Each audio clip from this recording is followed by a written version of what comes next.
The moral of today's episode of Pokemon is a really simple one. You can get away with any crime as long as you are both round, well lubricated, and blue. And I'm sure upon hearing that, a bunch of you have just looked at yourselves and thought, shit, I'm not blue. What the fuck? We begin today's episode with a direct quote from the narrator. Our heroes are still on their way to the Johto League. Let me stop you right there, mate. No, they're not. They still haven't reached the first gym yet. Their path to the Johto League hasn't even started yet. Also, good lord, we're already 11 episodes in and they're only at bastard Cherry Grove City. That's like a 30-second walk in the games. We then see Ash shining up his balls real nice. But we know he has an ulterior motive here. He's trying to get back to his old habit of shining up the GS ball at the beginning of every episode like he used to do in the Orange League. Look, see, it's right there. Don't start this bollocks again, mate. Direct quote from Ash. As a future Pokemon master, I feel that Poké Ball maintenance is quite important. You heard it from Ash Ketchum, friends with penises. Always take good care of your balls. We then get a lengthy stare down between a wild Quagsire and Misty's Psyduck, which makes me worry that this episode might be lacking a bit of substance. You know, because they appear to be using the tired old Pokemon writing trope of having really long pauses to pad out the episode runtime. Please let me be wrong this time, though. After Misty picks up Psyduck, the GS ball rolls along the ground and into Quagsire's mouth. Imagine leaving the GS ball on the bloody ground in the first place. It's not like it's one of the main reasons you're in Johto in the first place, after all. And not to mention, it's an incredibly important plot device, which definitely isn't going to get randomly dropped at some point this season with a whole bunch of unanswered questions and no mention of it ever again. Right? Regardless, Ash Ketchum is a numpty. Pass it on. Direct quote from Ash, the numpty. Come back! That's the GS ball! As if Quagsire's gonna stop and be like, oh, sorry mate, I thought this was just a regular Poké Ball. I can't be seeing off with this special one now, can he? Ash gets his Squirtle to use Water Gun on the Quagsire, and I've gotta say, I don't quite get his reasoning here. He's trying to get the GS ball back, and Squirtle's Water Gun in the past has been shown to be powerful enough to even send Team Rocket blasting off. So why would you risk doing that to Quagsire when it still has the GS ball? Luckily, Quagsire does let go of the GS ball and Pikachu catches it. Awfully convenient, but I'll let that slide. And then Squirtle and Quagsire start having a water gun off, where they fire each other's water guns at each other and see who's the most powerful, and Ash tells Squirtle not to give up. Don't tell him that, mate. Tell him to use Hydro Pump. Or have we once again forgotten that Squirtle knows that move? Use your noodle. Whilst Ash is busy battling the Quagsire with his Squirtle, Misty gets ready to catch the Quagsire, effectively getting ready to steal Ash's catch. Misty, mate, I don't remember Ash agreeing to weaken the Quagsire so that you can catch it, so maybe you should check with Ash if he wants it first? Misty is a garbage person. Pass it on. Now, if you're not a garbage person, hit the like button, share this video on social media, and of course, leave a lovely comment down below. And if you can't think of a lovely comment, leave something generic like, who else but Quagsire? Or just comment the name of the secret Pokemon I've hidden somewhere in the video. And if you're new here, hit the subscribe button, set notifications to always on so you never miss an episode of Pokemon WTF Moments or anything on my channel like Siri Battles on a Sunday. Thank you very much as always for getting us to 1.75 million subscribers. I know it doesn't look like that right now, but if you subscribe today, maybe YouTube will add that extra 0. And of course, don't forget to come and hang out in my live streams over on Twitch, or you'll miss out on stuff like this. But you have the potential for so much more. All Norzelia They could still be got married. yours if you but desire. Benedict, you're talking treason. Wait, I said it at the same time. These are your suggestions. Of course not. The blood in your I veins finally and the understand royal treason. family's You got it well done, It's babe. treason then. Suddenly, an Officer Jenny turns up and tells Ash and friends they're under arrest for violating Quagsire preservation restrictions. Oh look, it's one of those episodes again, when Ash and friends have been pointlessly arrested for mistakenly violating a random conservation law in the local area, simply by doing what Pokemon trainers do, battling and catching Pokemon. Well then, I'll say the same thing to this Officer Jenny that I say to every Officer Jenny that turns up in one of these episodes. Would it kill you to put some fucking signs up? Professor Oak bails out Ash and friends by explaining that they're new to the area and didn't know about the Quagsire restrictions because he forgot to tell them. Again, maybe they'd have known if it was properly signposted. Jenny explains that Quagsire only live in the cleanest waters, and that's why the people of Cherry Grove have banned the capture and battling of Quagsire, because that's how they determine where the purest water is. Okay, fair enough, so catching Quagsire is banned in this area, but can people still catch Wild Wooper? When Brock grabs onto Officer Jenny's hands, her gloves have gone missing for some reason. Honestly, love, I'd have kept them on. God knows where Brock's hands have been. In today's We Made Up Any Old Bollocks for the Anime, we have the story of Quagsire stealing round things in this area, taking them upstream, and then the next morning those round things floating back downstream. Mate, that just sounds completely pointless. Also, what happens if the person doesn't realize they've had something stolen, so they're not there the next morning waiting for their item to float back to them? Or what if they have work the next day and can't be there? Even worse, what if the round thing that gets stolen is something that absolutely shouldn't be anywhere near water, like that remote control BB-8 you can buy? Just gonna be ruined the next day, isn't it? Jenny says the people are happy when their things float back because they bring pure water and good luck. That's not entirely accurate, is it, Jenny? The items don't bring back pure water. It's the pure water that brings the items back. The gang then notice a Quagsire banging on the window and assume it must be the same Quagsire from before. But how can you be sure though? Like, out of all the Pokemon in the world, Quagsire has like the least amount of features that could differ from specimen to specimen. I don't know how anyone tells them apart. Direct quote from Ash. Oh, no, you don't. Don't even think about it, Quagsire. You're not getting your flippers on this GS ball. What do you mean, this GS ball? There's only one GS ball, mate, and you're holding it. I don't get why the townsfolk think this is so wholesome. It's basically glorified vandalism with a bit of theft chucked in. Not to mention it's a health and safety nightmare. Like, what if that thing slips out of Quagsire's super lubricated clutches and breaks someone's toe? After Quagsire throws itself into Ash's face, Chikorita attacks it by spinning its head leaf. Oh look, it's basically the joke I made in the last episode. Helicopter, helicopter! Direct quote from Brock. Well, I think Chikorita's being overprotective because it has a sort of crush on Ash. No,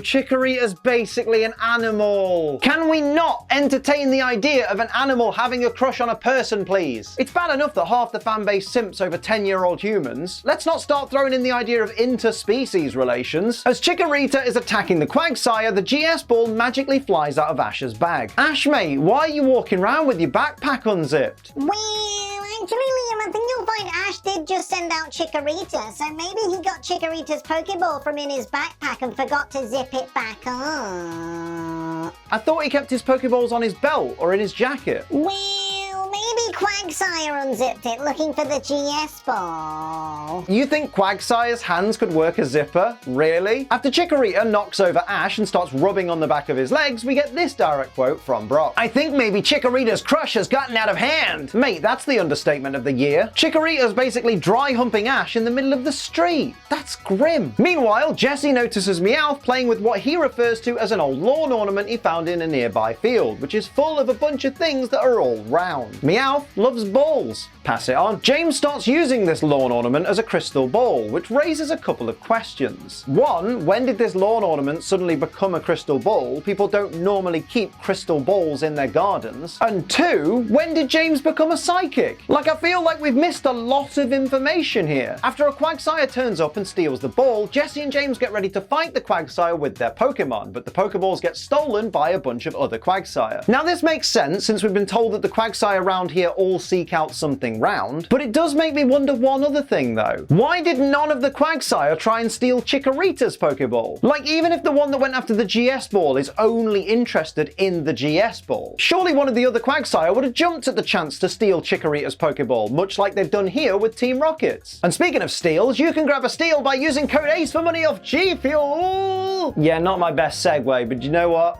I've done some good ones, so cut me some slack. But yes, as always, let me talk to you about GFuel. It's an energy formula with barely any calories, zero sugar, and a whole heap of wonderful flavors like raspberry iced tea that I'm drinking today. And best of all, if you use code ACE right now, you can get 10% off your GFuel order. Ain't I good to you? I think there's a few of these left. Last we checked, there was less than 50, so if you want to Gary too, gotta get in there quick, mate. Oh, that is bloody wonderful. I need this today. Go get yourself a tub of raspberry iced tea, GFuel, or any of the wonderful flavors of GFuel, or a starter pack if you're new. You'll get a shaker with it and a bunch of flavors to try. Just use code ACE when you do and you'll save 10% off your order. Remember though, GFuel is for over 18s only because it contains caffeine and children don't need to be anywhere near caffeine. They're annoying enough as it is, and because it contains caffeine, drink it responsibly. Don't be a dickhead. When searching for the Quagsire that stole the GS ball, Ash and friends run to the middle of this rope bridge. Mate, you lot are brave. When have you you ever seen a bridge like this that's stable enough to be sprinted across? Obviously aside from this one, which is weirdly rigid. Weirdly rigid. Sounds like your dad on a Friday night. Suddenly, they spot a bunch of Quagsire swimming below them, but why is one of them drowning a Bulbasaur? Upon seeing this lagoon, Ash asks, You think this is where all the Quagsire live? no mate, of course not. This is clearly where all the Tyranitar live. For some reason, James is afraid to go and catch all the Quagsire. Mate, one of your Pokemon, once you get it back, is 4 times effective against Quagsire. Honestly, I don't know what you're worried about. James, grow a pair, mate. Team Rocket's robot arms can't keep hold of Quagsire because its skin is too slippery. Let this be a lesson to all of you. Proper lubrication is really important. Apparently, it'll save you from being stolen. Who knew? After catching a bunch of the Quagsire in their Plan B net, Team Rocket noticed their Pokeballs have been discarded amongst a bunch of trash. Wait, but why did the Quagsire that stole them leave them there? I thought their whole deal was that they steal round things but let them wash back downstream by the next morning. So why are 4 of these Quagsire no longer clutching the round things they chose, aka Team Rocket's Pokeballs? This just goes against their whole weird ritual thing they're doing. Plus, it's a dick move. Meowth sees the Quagsire that's holding the lawn ornament he was playing with earlier and says they have to let them go because he wants his favorite toy. Mate, you played with it for all of 2 minutes. How is it already your favorite toy? Plus, you're literally in a Meowth-shaped hot air balloon with robot arms. That's way cooler than some shitty ball. Some of the Quagsire who managed to avoid being caught in the net start firing balls of poo at Team Rocket. Mate, that is disgusting. Well, actually, Liam, I think you'll find those are balls of mud, not poo. It can't be mud though. The move Mud Shot won't be a thing until Generation 3, and the move Mud Bomb won't be a thing until Generation 4. And Quagsire can't learn Mud Shot without a TM. So since these are wild Generation 2 Quagsire, they are definitely throwing balls of turd at Team Rocket.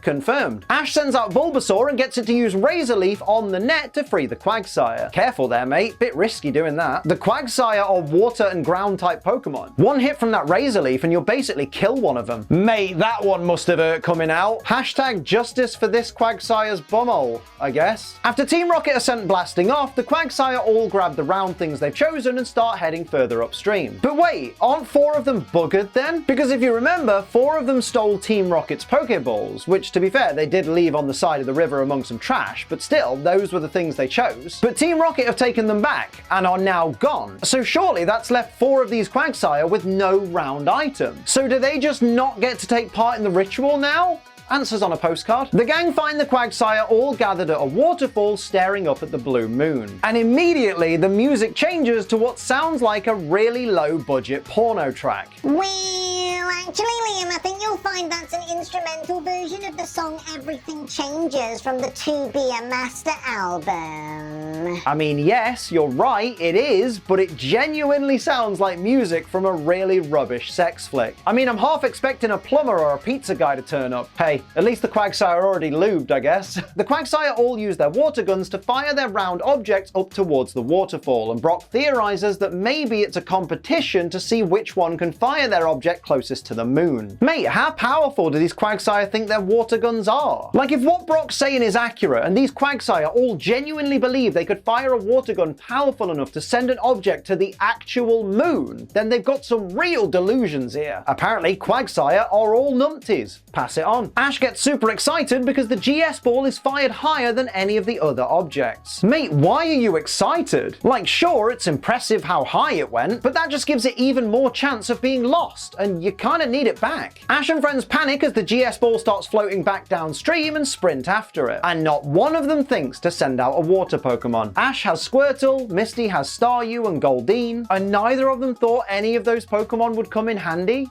Really? We then get a lengthy scene of all the items floating back down the river and being retrieved by their owners. And when I say lengthy, I mean, man, it drags on. They pad it out even further by having the GS ball arrive last and have a bunch of different people people ask, whose object is that? Whose is that? It's not mine, because nobody knows whose it is. Pokemon, just tell us you couldn't fill the episode runtime and we'll just all clock off early. Ash, Misty and Brock run over to collect the GS ball and they all look absolutely shattered. Mate, have they actually been running all night? How far away was this waterfall? Jenny explains that since Ash's item was the last to return from upstream, his is the luckiest, and therefore the GS ball will now be his good luck charm. Yeah, until Kurt gets hold of it, right? We then get even more episode filler as the townspeople applaud Ash for being the luckiest. Honestly, I don't even know why I turned up for this one. They barely wrote half an episode. Ash then says the GS ball being his good luck charm guarantees he'll be the big winner at the Johto League. Yeah, Ash Ketchum thinks he's gonna win the Johto League.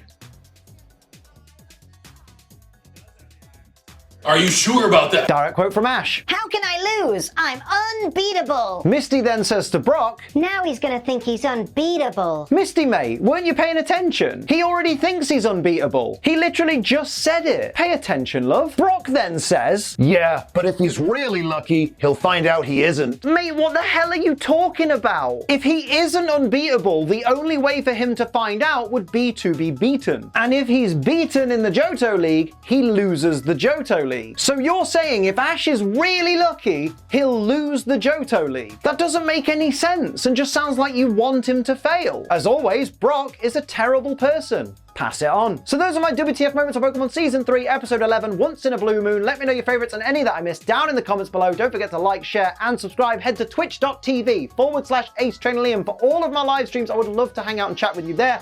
And of course, use code ACE for 10% off GFuel. But until next time, I'm Ace Trainer Liam. Keep on training.